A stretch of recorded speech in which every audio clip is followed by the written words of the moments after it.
Joseph Vijay எனும் நான்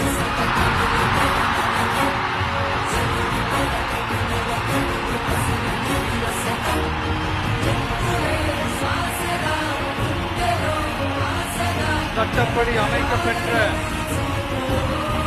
இந்திய அரசியல் அமைப்பின்பால்